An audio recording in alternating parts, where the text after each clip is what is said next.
జ్ఞాన బోధ చేశాడు కాబట్టి. ఇంత సింపుల్ ఇది, కానీ థాట్ రాదు మీకు. ఎందుకు మీకు థాట్ రాదు చెప్పండి? ఎరుకలో లేరు, ఎరుకలో లేము. ఎరుకలో ఉంటే ఏమైతే అంటే, ఇప్పుడు నేను ఇక్కడ కూర్చున్నా, వీళ్ళకి ఏం కావాలా, వీళ్ళ మానసిక పరిస్థితి ఎలా ఉందో అలాంటి జ్ఞానం అందించు పరమాత్మ గురుదేవ. ఫస్ట్ గురువునికి, దేవుని కంటే ముందు, భగవంతుని కంటే ముందు గురువుకి. ఎన్నిట్లల్లో చెప్తున్నాడు? ఫస్ట్ ఎవరంటే గురువు, తర్వాత భగవంతుడు. భగవంతుని చూపించేది గురువు కాబట్టి, ఈ గురువే సాక్షాత్తు భగవంతుడు కాబట్టి వీళ్ళిద్దరు వేరు కాదు. మళ్ళీ ఎటు చూస్తున్నాయి మీ కళ్ళు? మీ అందరి కళ్ళు అటు పోయినాయా లేదు? అలా పోలే, నీయే పోయినాయి. వాళ్ళు ఎవరన్నా వస్తే మనకి ఎందుకు? ఇక్కడ మనం ఏం చేస్తున్నాం? టైం అంతా పక్కకు పెట్టి, ఇంటికాడ పనులన్నీ పక్కకు పెట్టి, ఇదే మీ దగ్గర లేనప్పుడు మనం ఎరుకలో ఉండం. కళ్ళు అసలు ఎవరు వచ్చినా సరే వింటున్నామంటే, ఎవరు వచ్చినా మనకు ఆ ధ్యాస అటు పోవద్దు. అంతగా వింటేనే పరమాత్మ జ్ఞానం అర్థమవుతుంది. ఎందుకంటే అది బ్రహ్మ జ్ఞానం. అందుకనే వీళ్ళిద్దరు ఒకటే. అందుకనే ముందు గురుకు నమస్కారం చేసుకోవాలి. గురు నమస్కారం చేస్తే పరమాత్మకి చేరుతుంది. అది చెప్పిండు ఆయన భగవానుడు. అందుకని భగవంతుడే గురువుగా వచ్చిండు కాబట్టి వీళ్ళిద్దరు వేరు కాదు. బాహ్య గురువు మళ్ళీ ఆయన సొంత ఒరిజినల్ అంతరంగం గురువు కాదు. పులాజీ బాబా, పత్రిజీలు అందరు ఎవరు? బాహ్య గురువులు. అంటే మనకి జ్ఞానాన్ని బోధించి ఈ మార్గాన్ని ఇచ్చేవాళ్ళు. కానీ అంతరంగానికి పంపించే గురువులు కాదు. అంతరంగానికి మనల్ని పంపించే గురువు శ్వాస. మనలో ఉన్న శ్వాసే ఒరిజినల్ గురువు. అమ్మ, ఆ శ్వాసని మనం పట్టుకుంటే, చేత్తోని కాదు మనసుతో, ధ్యాసతోని పట్టుకుంటే మన ఆత్మారాముని దగ్గరికి తీసుకెళ్తారు. అర్థమవుతుందా? బాహ్య గురువు ఒకరున్నారు, మనకు అసలు ఏం తెలియదు కదా. అందుకని బాహ్య గురువు అవసరం. ఒక మనిషికి ఏం కావాలి అని ఎవరన్నా వచ్చి అడిగితే చెప్పండి. మనిషికి ఒక సద్గురువు, ఉత్త గురువు కాదు. ఉత్త గురువు అంటే ఏదోటి ఆశిస్తాడు. నువ్వు ఇది తీసుకురా, అది తీసుకురా, కాళ్ళు మొక్కించుకునే గురువులు కాదు. ఎందుకంటే నీలో అదే దైవత్వం ఉంది, నాలో అదే దైవత్వం ఉంది కాబట్టి ఒక దేవుడు ఇంకో దేవుని కాళ్ళు మొక్కడం కరెక్ట్ కాదని చెప్పి గురువులు అద్దంటారు. అందుకే పులాజీ బాబా కూడా కాళ్ళు మొక్కించుకోకపోతుండే, తిడుతుండే. పత్రిజీ కానీ, శబరిమాత కానీ వీళ్ళు ఎవరు కాళ్ళు మొక్కించుకోలేదు. వాళ్ళనే సద్గురువులు అంటారు. ఆత్మ గురించి, పరమాత్మ గురించి ఎవరైతే బోధ చేస్తారో వారే సద్గురువులు. అప్పుడు ఆ సద్గురువులకి మనం ఫస్ట్ నమస్కారం చేసుకోవాలి. వాళ్ళు ఏం చేస్తున్నారు? మన జీవితాన్ని మలుపు తిప్పేస్తున్నారు. ఏం మలుపు? జన్మ లేకుండా చేసుకోవడానికి కావలసిన జ్ఞానాన్ని ఇస్తున్నారు. ఆ జ్ఞానం ఇచ్చిండ్లు, కానీ నీ సొంతం అది గురువుది కదా. గురువు ఇచ్చిన జ్ఞానంతోని నేను ఆత్మనట, నేను శరీరం కాదట అని తెలుసుకున్నారు. కానీ నీ సొంతం కాదు, నువ్వు అనుభవించలే కదా. మరి నువ్వు అనుభవించాలి, నువ్వు సొంతం చేసుకోవాలి జ్ఞానం అంటే నీ లోపలికి పోవాలి. ఏదైతే గురువు చెప్పిండో ఆయన ఎట్లా చెప్పగలిగిండు? ఆయన లోపలికి వేయండు, ఆయన లోపలికి ఆయన వేయండు. అర్థమవుతుందా? ఆయన లోపలికంటే కళ్ళు మూసుకొని ధ్యానంలో కూర్చొని తన లోపలికి వేయండు. తన లోపలికి ఎప్పుడైతే వేయండో ఆయన లోపలున్న జ్ఞానం తెలుసుకోగలిగిండు. ఆయన లోపలున్న జ్ఞానం మనకిచ్చిండు, కానీ అది నీది కాదు కదా. మరి అప్పుడు నువ్వు నీ లోపలికి వెళ్ళాలా. నీ లోపలికి వెళ్ళి ఏ జ్ఞానం అయితే నువ్వు తెలుసుకుంటావో అది నీ జ్ఞానం. అందుకనే పత్రిజీ అనుభవమే జ్ఞానం అన్నాడు. ఇప్పుడు నేను ఈ పాయింట్ చెప్తాను అనుకోలే, ఇచ్చేసిండో వచ్చేసిండు. ఎంత గొప్ప విషయం చూడండి. ఎంటీ మైండ్తో ఉండాలమ్మా. ఇదంతా ఎప్పుడు ఖాళీగా ఉండాలి. అందుకే కృష్ణుడు ఖాళీగా ఉన్న ఫ్లూట్ని పట్టుకున్నాడు. ఫ్లూట్లో ఏముండే? అన్ని రంధ్రాలే. అన్ని రంధ్రాలతో ఉన్న ఫ్లూట్ని ఎందుకు పట్టుకున్నావు? ఎప్పుడు నీ చేతిలో ఉంటుంది? మాకు లేని అదృష్టం దానికి ఉంది అంటే చెప్తాడు. నువ్వు ఎప్పుడు ఖాళీ ఉండవు కదా, ఇది ఎప్పుడు ఖాళీ ఉంటుంది కదా, అందుకని ఇది నా సొంతం. మనం ఎప్పుడైతే ఖాళీ ఉంటామో ఆయన మన సొంతం అవుతాడు. మనం ఆయన సొంతం అవడం గొప్ప విషయం కాదు. ఆయన మన సొంత వాడు కావాలంటే మన మైండ్ ఖాళీ కావాలి. మైండ్లో చెత్త ఉండద్దు, ఎప్పుడు ఖాళీగా. ఎవరి గురించి వద్దు, మన సమస్యల గురించి వద్దు. వస్తుంది పోతుంది, వస్తుంది ఆన్నే ఉంటుంది, నీతోనే ఉంటుంది. సమస్య ఉంటుందా, పోదా? ఏదో ఒక రోజు పోతుంది. అది పోయేదాకా నీకేముండాలా? ధైర్యం ఒకటి, సహనం. ఓపిక వేరు, సహనం వేరు. ఓపిక డూప్లికేట్, సహనం ఉండాలి. అందుకే సాయిబాబా ఏం చెప్పిందంటే సబూరి అన్నాడు. సబూరి అంటే సహనం. మనిషికి సంసారంలో సహనం ఉండాలి, ఆధ్యాత్మిక జ్ఞానం తెలుసుకోవడానికి శ్రద్ధ ఉండాలి. ఈ చూపులు అటు ఇటు పోవద్దు, శ్రద్ధ లేనట్టు. చూడు, సాయిబాబాని మొక్కడం గొప్ప విషయం కాదు. సాయిబాబా రెండే మాటలు చెప్పిండు, శ్రద్ధతో విను పరమాత్మ జ్ఞానం, సంసారంలో సహనంతో ఉండు. ఈ రెండు చేసినాం అనుకో తొందరగా మోక్షం వస్తుంది అని చెప్పిండు ఆయన. మోక్షం అంటే మనం ఎక్కడికో పోవడం కాదు, మన సంసారంలో దుఃఖాన్ని పోగొట్టుకోవడం. దుఃఖం లేకపోవడమే ముక్తి. ఎప్పుడైతే మనం దుఃఖం లేదో, అంతా నేనే చేసుకున్నా, అంతా నా కర్మ నేను అనుభవిస్తున్నా అని సంతోషంగా జీవిస్తావో అదే ముక్తి, మోక్షం. ఎప్పుడన్నా సంతోషంగా జీవించినామా? సంతోషం అట్లా అత్తది పోతే సుట్టం సూపులాగా. కానీ ఆనందంతో జీవించడం వేరు, అది ఆత్మకి సంబంధించింది. మనం ఆత్మలం, శరీరం నాది, ఆత్మ నేను. అందుకని ఎప్పుడు ఎరుకతో ఉండాలి. ఎరుకతో ఉంటే ఏమైతే అంటే మేడం అడగగానే ఆన్సర్ వస్తుంది. అర్థమైందా? ఎందుకు గురువుని ఫస్ట్ మొక్కాలంటే నీ జీవితాన్ని మార్చేస్తున్నాడు. ఎప్పుడు జన్మలు తీసుకుంటాం, సస్తం పుడతాం. పుట్టుటయు నిజమే, పోవుటయు నిజమే. పుట్టినోడు సావక తప్పదన్నాడు కృష్ణ జగద్గురువు. మళ్ళా సచ్చినోడు మళ్ళా ఉట్టక తప్పదన్నాడు. ఎప్పటి వరకు అన్నాడు? ఎప్పటి వరకు అన్నాడంటే నీకు జ్ఞానం వచ్చేంత వరకు. అన్నిటికంటే ముఖ్యం బిల్డింగ్ ఉందా, ఆస్తుందా అని చూస్తాం, కానీ నీకు జ్ఞానం ఉందా, నీకు బుద్ధి ఉందా అని అడుగుతాడా? అది ముఖ్యం. బుద్ధి జ్ఞానంతో ఏమవుతుందంటే కర్మలు కూడా దీంతోనే చేయమన్నారు. అందుకనే మనకి 3వ అధ్యాయం కూడా కర్మయోగం కదా. కర్మయోగం, కర్మ అంటే అమ్మ పని. ఒక్క నిమిషం మీనాక్షి. కర్మ అంటే పని. అయితే భగవద్గీతలో భగవానుడు మనకి అవతారమేమో జగద్గురు, చెప్పింది ఏ స్థితిలో? భగవంతుడు అయిపోయి చెప్పిండు. నువ్వెవరు? నువ్వు నాతోనే పుట్టినావు కదా అన్నాడు అర్జునుడు. నేను నీతో పుట్టలేదు, నీకంటే ముందే పుట్టిన, ఎన్నో జన్మలు వచ్చినా చూడు నేను భగవంతుణ్ణి అని అవతారం ఎత్తిన తర్వాత గీత బోధించిండు. అందుకనే భగవద్గీత అన్నారు, అందుకనే భగవత్ ఉవాచ అన్నారు. అందుకనే ఇక్కడ ఏదైతే మనం ఆ యొక్క కర్మ ఉందో కర్మ యోగం అన్నాడు. ఒక నిమిషం, ఆ 2 గీతలాపమ్మ. జీవతో కర్మయోగం అంటే, కర్మ అంటే పని, యోగం అంటే కలవడం. దేంతో కలవమంటుండు? కర్మతో, అంటే పనితో కలిసిపోయి చేయాలి. వంట చేస్తే ఎట్లా చేయాలా? వంటలో లీనమై చేయాలి. అది ఏమవుతుంది అప్పుడు? అమృతం అవుతుంది. వంటతో కలిసి చేయకపోతే ఏమవుతుంది? పెంట అవుతుంది.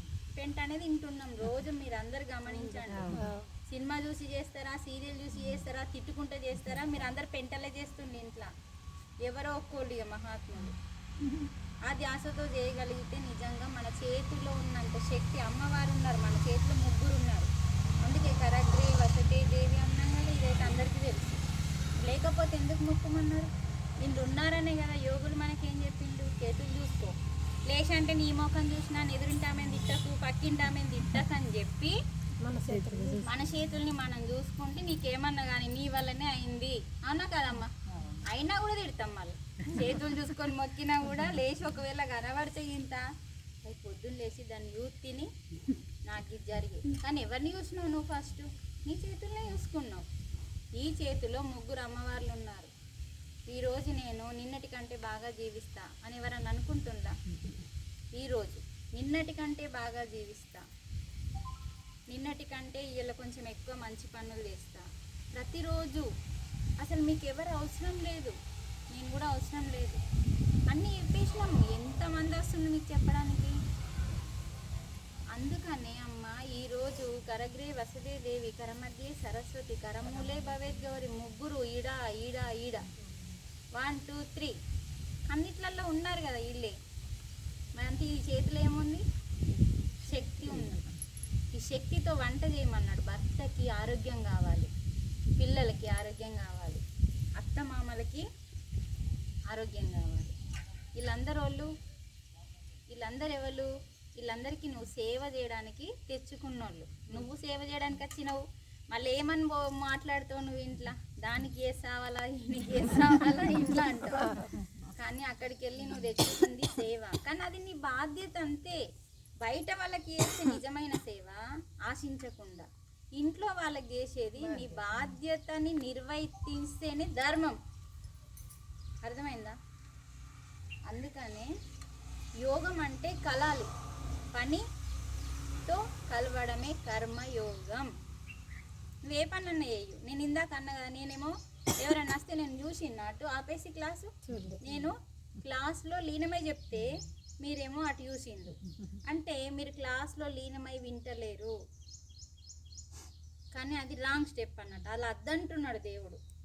ఏం చేయమంటుండే? ఎవరన్నా కానీ మనం ఆపేసినాం కదా, క్లాస్ ఆపేసి వాళ్ళకి ప్రసాదం పెట్టినాం, అది కరెక్ట్. ఇక మనం ఎప్పుడైనా మనకు నేర్పే వాళ్ళు ఎలా జీవిస్తున్నారో వాళ్ళ జీవితము, వాళ్ళ నడవడిక చూసి నేర్చుకోవచ్చమ్మా. మనం చెప్పాల్సిన అవసరం లేదు. ప్రతి క్షణము గమనించాలి, మనల్ని మనం గమనించుకోవాలి. అందుకనే నా జీవితమే అసలు పెద్ద చరిత్ర. మీకు నేను రింగా తిరుగుతూనే ఉంటా. మళ్ళీ నా ఫేస్లో ఏదన్నా ఉందా, పోయిందా ఏమన్నా? నేను ఎప్పుడు నవ్వుకుంటూనే ఉంటా. కానీ నేను చెప్పినప్పుడు విన్ని మళ్ళీ పోగొట్టుకుంటారు చూడు, అప్పుడు కొంచెం బాధతో అరుస్తాం మేము. కానీ నా లోపల ఎంత బాధ ఉంటే, అరే ఇల్లు మళ్ళీ డైవర్ట్ అయిపోతుందో అన్న బాధతో మేము అరుస్తుంటే, ఇది నా కోసమే కదా మేడం అరుస్తుంది అని మీరెందుకు అనుకోకూడదు? ఎవరి ఎదుగుదల కోసం? నా పని అయిపోయింది చెప్పడం. అందుకనే పత్రి సారు సట్టా చంపుతుండే. నేను ఇంకా కొడతలేను మిమ్మల్ని, అది గుర్తుంచుకోండి. కొడుతుండే. కొడితే ఒక్కొక్కనికి ఒక్కొక్క రోగం పోతుండే. సారు కొడితే చేతిలో అంత ఉంది ఆయనకి. వాళ్ళు మామూలు వ్యక్తులు కాదు, బుద్ధుని దగ్గర ఉన్న శిష్యుడు జన్మ తీసుకొని వచ్చిండు పత్రిజీగా. మీకు తెలుసో ఈయన కూడా కొడుతుండే, పుల్లాజీ కూడా. సద్గురువులు కొడతారు, కానీ మామూలు గురువులు నువ్వు అట్లా నువ్వు ఇట్లా అని నిన్ను నూక్కత్తారు. కానీ ఆయన నిజమైన గురువు కాదు. మనల్ని దండించి దారిలోకి తీసుకొచ్చేవాడు గొప్పోడు. మన పిల్లల్ని అదే కదా చేసేది. మరి మీకు గురువులు చెప్తే తప్పెట్లయితుంది? మన ఇంట్లో పిల్లలు తోవ సక్కలేరు. ఫస్ట్ ఏం చేస్తాం? మంచి మాట కొద్ది చెప్తాం. అవునా కదా? ఫస్ట్ మన పిల్లలకి మంచి మాట కొద్ది చెప్తాం. వినకపోతే దండించడం తప్ప? మన పిల్లలది మన బాధ్యత కాబట్టి పిల్లల్ని దండించడం తప్పు కాదు. కానీ లిమిట్ ఉండాలి. దండించడం మధ్య మార్గం ఉండాలి. బాగా కొట్టద్దు, మరీ కొట్టకుండా ఉండద్దు. అంటే ఒక మంచి సంస్కారం, మంచి మార్గంలో తీసుకురావడానికి ఫస్ట్ మాటలతో చెప్తాం, తర్వాత చేత. అది తప్పెట్లయితుంది? తల్లిగా నీ బాధ్యత. అందుకనే గురువులు కూడా ఏం చేస్తున్నారు? వాళ్ళ యొక్క జ్ఞానపుత్రులు. మీరందరూ ఎవరు? గురువులకి కడుపున పుట్టిన వాళ్ళు కాదు, జ్ఞానపుత్రులు. కాబట్టి అందుకని మీరు గమనించండి, పుల్లాజీ బాబాకి జ్ఞానపుత్రుడు ఎవరు అంటే మన తాత, మన తలమడుగు. అలాంటి వాళ్ళు ఎంతోమంది ఉన్నారు ఆయనకి. కానీ మనకు తెలిసింది మన తాత. అంటే ఏం పొందిండు ఆయన దగ్గర? ఆయన జ్ఞానము ఈయన పొంది పుల్లాజీ బాబా లాగా తయారు చేసిండా లేదా? వాళ్ళు నిజమైన పుత్రుడు. కడుపున పుట్టిన వాళ్ళకి అంత జ్ఞానం ఉన్నదా లేదా మీరు గమనించుకోండి. నేను చెప్పడం మంచిగా ఉండదు. తాతలాగా వాళ్ళ దగ్గర జ్ఞానం ఉందో లేదో చూసుకోండి. జ్ఞానపుత్రులకి జ్ఞానం వస్తుంది, కడుపులో పుట్టిన వాళ్ళకి అంత రాదండి. పత్రిజీ దగ్గర 2 పిల్లలు ఉన్నారు, కానీ వాళ్ళకంటే ఎక్కువ జ్ఞానం శిష్యులకు వచ్చింది. పుట్టిన వాళ్ళకి రాదు, తక్కువ. కానీ జ్ఞానపుత్రులకి సర్వస్వం తను అనుకొని తన కోసం వచ్చిన వాళ్ళు ఇప్పుడు న్యూటన్ సార్ కానీ, రాఘారావు సార్ కానీ, రాజ్యలక్ష్మి మేడం కానీ, జీకే సార్, ఎందరో మాస్టర్లు. అసలు మన దాంట్లో పులాజీ బాబా కానీ పత్రిజీ కానీ కోకొల్ల మందిని తయారు చేసిండు వజ్రాలుగా. అందులో నేను ఒక్కదాన్ని. అంటే చూడండి, ఇప్పుడు నా సమూహంలోనే ఎంతోమంది జ్ఞానులు తయారైండు. అలా ఎన్ని లక్షల మందిని తయారు చేసిండు, అన్ని లక్షలు అంతమందిని వాళ్ళు కూడా తయారు చేసుకున్నారు. ఇది పెద్ద గురుదక్షిణ. అందుకనే కర్మయోగము, కర్మని కలిసిపోయి చేసుకోవాలి. నువ్వు ఏ పని చేసినా సరే, ఆయన వ్యవసాయం చేస్తున్నాడు, ఆ వ్యవసాయంలోనే పరమాత్మతో ఉంటుండు ఆయన. ఇప్పుడు ఆయన బుద్ధి పని చేస్తుందా లేదా? బుద్ధి పని చేయకపోతే అది చెయ్యడు కదా. అంటే కర్మని ఎలా చేయమంటుండు? జ్ఞాన బుద్ధితో కర్మలు చేస్తే, జ్ఞానంతో బుద్ధితో కర్మలు చేస్తే ఫెయిల్ కాదట, అంటే ఖరాబ్ కాదు. జ్ఞాన బుద్ధితో కర్మలు చేస్తే పరమపదమే నీదవునునని చెప్పితివమ్మ గీతామాత. 3వ అధ్యాయం మొత్తం కలిపితే నూరితే వచ్చిన సారాంశం ఏంటి అంటే, కర్మని ఎలా చేయాలా, కర్మయోగం అంటే కర్మని ఎలా చేయాలా, మనసుతో కాదు. మలినమైంది మనసంతా, బుద్ధి వికసించిన బుద్ధితో. చూడండి, నాగలు పట్టి ఎడ్లకి మేత పెట్టి నీళ్ళు ఇచ్చి మంచిగా ఆయన పని ఆయన దీనమై చేసుకుంటుండు. అక్కడ పరమాత్మ ఉన్నాడా లేదా పనిలో? ఇప్పుడు ఆయన చేసేటప్పుడు ఎన్నో జీవులు చనిపోతున్నాయి, చనిపోతలేవా? కనిపించవు, కానీ ఆ పాపం కూడా మళ్ళీ అంటుతుంది ఆయనకి. మనం ఏ పని చేసినా మనకి పాపం అంటుతుంది. పని అవుతుంది, ఇంతగానం నూకినాం శుభ్రం లేదని, మళ్ళీ ఏం చేసినాం? ప్రసాదం పెట్టినామా లేదా? నూకినప్పుడు క్రిములు చనిపోతాయి. కాకపోతే ఇక్కడ దేవాలయం కాబట్టి నీట్గా మనం చేయడం సేవ, ఏం ఆశించద్దు. మళ్ళా నాకు ఈ భాగ్యం దొరికింది, ఇక్కడ ఈ భాగ్యం దొరికింది, నూకినందుకు జీవులు చనిపోయినాయి, పాపం అంటింది. ఆ జీవులకి మళ్ళీ నేను ప్రసాదం, చనిపోయిన జీవులకు కాకుండా బతుకున్న జీవులకి మనం ప్రసాదం పెట్టినాం, ఆ పాపం కడిగేయబడింది. ఇది ఇంత పెద్ద అర్థం ఉంది దీంట్లో. నూకు, చల్లు, పిండి ముగ్గుని పట్టండి. అసలు కొనకండి ముగ్గు, రాళ్ళ ముగ్గు వద్దు. మనకు పిండి ముగ్గు వారదా? పారుతుంది. కావాలంటే మీరు ఇసుకతో ముగ్గేసినాక మళ్ళీ దాని మీద కనీసం పిండి ముగ్గన వేయండి. ఎందుకంటే అమ్మ మీ పాపం కడిగేయబడుతుంది. సూక్ష్మక్రిములు వచ్చి ఆ పిండిని తింటాయి. అప్పుడు ఏమవుతుంది? ఆకిలు నూకినప్పుడు క్రిములు చనిపోయినాయి. కల్లాపు ఎల్లం ఇప్పుడు జల్తనలేం, నీళ్ళే పోతున్నాం కదా, ఏం చేసినా చనిపోతున్నాయి. కాబట్టి ఆ పిండిని ఎప్పుడైతే ఆకిట్లో ముగ్గు, పసుపు, కుంకుమ అన్నీ వేసినప్పుడు వాటికి బ్యాక్టీరియా వచ్చి తిన్నప్పుడు అన్నదానం అయిపోయింది. అక్కడ కర్మ, అక్కడ పాపం అంటింది. ఆ అంటిన పాపాన్ని అక్కడనే కడిగేసుకున్నాం. చూడండి ఎంత గొప్ప అండి ముగ్గు అంటే. ముగ్గు అందం కోసం కాదండి, ఆకిల్ అందాన్ని ఇస్తుంది. మళ్ళీ ముగ్గు ఏది వేయాలో కూడా తెలుసుకోవాలి. ఆకిట్లో ముగ్గు ఏదంటే అది వేయద్దు, దాన్ని కూడా పెట్టిండ్రు మనకి యోగులు, ఏం ముగ్గు వేయాల. అందుకని అన్నీ తెలుసుకోవాలి. అందుకని కర్మయోగం అంటే పనిలో లీనమై చేయాలి. వింటున్నావా? వినడంలో లీనమవ్వాలి. చెప్తున్నావా? ఇప్పుడు మిమ్మల్ని క్లాస్ చెప్పమన్నా, చెప్పేటప్పుడు మేడం అంత బాగా నాకు రాదని ఎప్పుడు అనుకోవద్దు. మేడంకి మీకు ఏం తేడా లేదు, మీరు తలుసుకుంటలేరు, నేను తలుసుకుంటున్నా, అంతే తేడా. ఇక్కడ కూర్చొని నాకు నీ అనుభవాలు చెప్పుకుంటూ పోయినావు అనుకో, అమ్మ ఎంత సూపర్ క్లాస్ వస్తుందో. మీ అనుభవాలు మీ జీవితంలో ధ్యానంకి ముందు, అంటే గురువుని కలవకంటే ముందు మీరు ఎట్లున్నారు, గురువుని కలిసిన తర్వాత గురువు చెప్పింది పట్టుకున్నాక ఆచరిస్తే మీరు ఎలా అయిండ్లు, అవే చెప్పాలా. అవి చెప్పితే చూడు ఎంత జ్ఞానం వస్తూ ఉంటుందో లైన్ కొద్దీ. అసలు మీరు ఆపన్నా ఆపరు, అర్ధగంట అవుతుంది, 45 నిమిషాలు అవుతుంది, గంట అవుతుంది, కానీ మధ్యలో ఎందుకో స్ట్రక్ చేసేస్తారు. లో ఆపద్దు, మతి మరపు అనేది రాదు. మీరు ఏకాగ్రతతో చెప్పి చూడండి, తప్పకుండా వస్తుంది. అందుకని మనం చెప్పడానికి ప్రయత్నం చేస్తే ఎదుగుతాం. మేడమే చెప్పాలా, ఎప్పుడు మేమే వినాలి అంటే ఎప్పటికీ ఏడుంటామో అన్నే ఉంటాం. మరి ఆఖరి జన్మ ఎట్లయితుందమ్మా? ఇప్పుడు ఇది భూలోకం, నెక్స్ట్ ఎక్కడికి పోతాం తెలుసా? జ్ఞానం ఎప్పుడైతే పెరుగుతుందో, బ్రహ్మ జ్ఞానం మన లోపల ఉన్న జ్ఞానం మనం తెలుసుకోవాలి. నేను ఇచ్చిన జ్ఞానం మీకు లాభం లేదు. మీరు మీ లోపలికి పోవడానికి ఈ జ్ఞానం నాది ఉపయోగపడుతుంది. మీ లోపల బ్రహ్మ జ్ఞానం ఉందమ్మా, ఈ లోపలనే మొత్తం ఉంది. చెప్పిన కదా, మన వెనకాల నేను మీకు ఫోటో చూపిస్తాను. మనకి వెనకాల వెన్ను ఉంది కదా, వెన్నుపూస ఉంది కదా, కింది నుంచి మీ దాకా వీడి వరకు ఉంటుంది. దానికి 33 బొక్కలు ఉంటాయి. అంటే 33 కోట్ల మన వెనకాలనే ఉన్నారు. బయట వెతుకుతున్నాం మనం వాళ్ళని, మూర్ఖులం. అందుకనే మనకి గురువు కావాలి. నీకేం కావాలి? ఒక సద్గురువు కావాలి. అందుకని ప్రతి క్షణము నేర్చుకోవడానికి మనం సిద్ధంగా ఉండాలి. నాకు ఆ పని ఉంది, నాకు ఈ పని ఉంది అంటే మళ్ళీ మీరు కిందికి.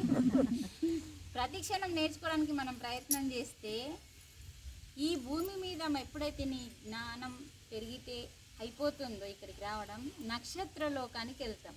నక్షత్రాలు కనిపిస్తున్నాయా లేదా? అవి సూర్యుని కంటే చంద్రుని కంటే పెద్దగా ఉంటాయి, కానీ అవి చాలా దూరం ఉంటాయి కదా, అందుకే గింతే కనిపిస్తాయి. మనం ఏమైనా గింతే ఉంది అనుకుంటాం. సూర్య చంద్రులు దగ్గరలో ఉన్నారు, మనకి చాలా దగ్గరలో ఉంటారు. పోయినలు కదా మనుషులు, సూర్యుని దగ్గరికి వెళ్ళలేరు. ఎందుకంటే బగ్ మండుతాడు కాబట్టి, చంద్రుడు చల్లగా ఉంటాడు కాబట్టి పోయింది. అందుకనే అది కూడా ప్రయత్నం చేస్తుండు. నక్షత్ర లోకం చాలా దూరంగా ఉంటుంది, అందుకని మనం అక్కడికి వెళ్తాం. నెక్స్ట్ పోదాం అందరం. పోదాం అంటే మీ కృషి ఎంత ఉండాలో చెప్పండి. ఈ రోజు నుంచి అన్న ప్రయత్నం చేస్తారా? ఏమో ఇంకా మనం బతుకుతామా 60 ఏండ్లు? 60 ఏండ్లు బతకాలంటే ఏం చేయాలో చెప్పండి. ఇంకా ఇప్పుడు ఏం ఏజ్ ఉంది కదా, ఈ ఏజ్తో మీరు +60 వేసుకోండి. అంటే ఏం చేయాలా? ధ్యానం చేస్తే ఏమైతే? ధ్యానం చేస్తే నిజంగా బతుకుతావు 60 ఏండ్లు. ఏం చేయాలి ధ్యానంలో? శ్వాసని నిలుపుకోవాలి. ఈ వస్తువు పోతున్న శ్వాసని ఏం చేయాలా? నిలిపేయాల. ఇక్కడ మనం చేసేది రోజు అదే, కానీ చేస్తున్నాం, ఖర్చు పెట్టేస్తున్నాం. అప్పుడు ఏమైతుంది? మంచిగా కూర్చో. మొన్న ఏకాదశి రోజు, నిర్జల ఏకాదశి, లేతేడ దూపు అవుతుందో అని పొద్దున్న నుంచి సాయంత్రం నాకు ఉండడానికి ప్రయత్నం చేసిన, నీళ్ళు తాగకుండా. ఏమైతే లేదు ఇక ఆ రోజు పొద్దున్న నుంచి 3, 4, 5 గంటలైంది. అమ్మ ఎంతసేపు అయినా నువ్వు కూర్చొని అంటున్నా నా కొడుకు. నాతో పాటు నా కొడుకు పట్టిండు నీళ్ళు తాగకుండా ఏకాదశి. సాయంత్రం 6 వరకు అయితే ఉన్నామమ్మ, తర్వాత తాగినాం. ఎంత అయితే అంత చేద్దాం. ఖచ్చితంగా ఇంత చేయాలని ఎక్కడ లేదు, కానీ ప్రయత్నం చేయాలి. నాతో కాదు నాతో ఎందుకు కాదు అవుతుంది. నోట్లకి వెళ్ళి ఎప్పుడన్నా అవుతుందని వస్తుంది, రానే రా. అందుకని చక్కెర ఎందుకు పెట్టుకున్నావు అనిపించింది, నా అంతరాత్మ ఎత్తుంది. అమ్మ చెప్పిన చెప్పినాక అసలు అందరికి చెప్తావు, నువ్వెందుకు చక్కెర పెట్టుకున్నావు అని నా అంతరాత్మ నాకు చెప్తే కరెక్టే కదా. దేవునికి నువ్వు చెప్పచ్చు కదా. ఎందుకంటే అమ్మ, పంచభూతాలతో తయారైన ఈ శరీరము, మనలోనే ఉన్నాయి పంచభూతాలు. నిజంగా మనం సత్యంతో ధర్మంతో జీవిస్తే మనం ఎట్లా చెప్తే అట్లా వింటారని భగవంతుడు గీతలో చెప్తున్నాడు. ఎందుకంటే మనం లోక కళ్యాణం కోసం జన్మ తీసుకున్నాం. లోక కళ్యాణం కోసం జన్మ తీసుకున్న వాళ్ళ మాట. ఇప్పుడు నువ్వు ఒక ఇంట్లో పెండ్లి ఉందమ్మా, ఆ పెండ్లిలో నువ్వు నిరంతరం పనిచేస్తూనే ఉన్నావు. అలా నిన్ను ఎక్కడ నాపేస్తారా? నీకు ఇంకా నీళ్ళు ఇస్తారు, జ్యూస్ పోస్తారు, కూసో అన్నం ఇస్తారు, కానీ ఎక్కడ నాపేస్తారా? అలాగే పరమాత్మ కూడా లోక కళ్యాణంలో నువ్వు భాగస్వామి అయితే పరమాత్మ నీకు అడ్డం లేకుండా, నీ తోవని ముందు లేకుండా క్లియర్ చేసుకుంటా పోతాడు. వాళ్ళు మనం చెప్పినట్టు వింటారు. అందుకనే మనం చెప్పినట్టు తినడానికి మన శరీరంలోనే అందరినీ పెట్టేసిండు. కోట్ల దేవతలు మనలోనే ఉన్నాయి. 33 కోట్ల దేవతలు 33 బొక్కలలో ఉన్నాయి. అందుకని మన వెన్నుపూస నడుము ఎంత స్ట్రాంగ్గా చేసుకోవాలంటే నడుము అంత స్ట్రాంగ్ ఉండాలి. మనది నడుము నొత్తుంది గిడుము నొత్తుంది అని వందే మాటలు. నడుముని స్ట్రాంగ్గా చేసుకోవాలంటే మెడిటేషన్, మధ్య మధ్యలో కొంచెం బాగా అంగి చేస్తే పనులు పర్వాలేదు. ఆ పనులు మీకేం లేవనుకో కొంచెం యోగా చేసుకోవాలా. అందుకని నడుము స్ట్రాంగ్గా చేసుకోవాలి. నడుము మనకు లేకపోతే మనం అయిపోయినట్టే. అందుకని ఇది చాలా ముఖ్యం. ఎందుకంటే మనకి చక్రాలు ఇక్కడ లేవు, ఎక్కడ నుంచి ఉన్నాయి. ఇంకా దీని సబ్జెక్ట్ చాలా ఉంటుంది, మనం ఆఫ్ చేయండి. అందుకని అమ్మ మనం ఏం చేయాలంటే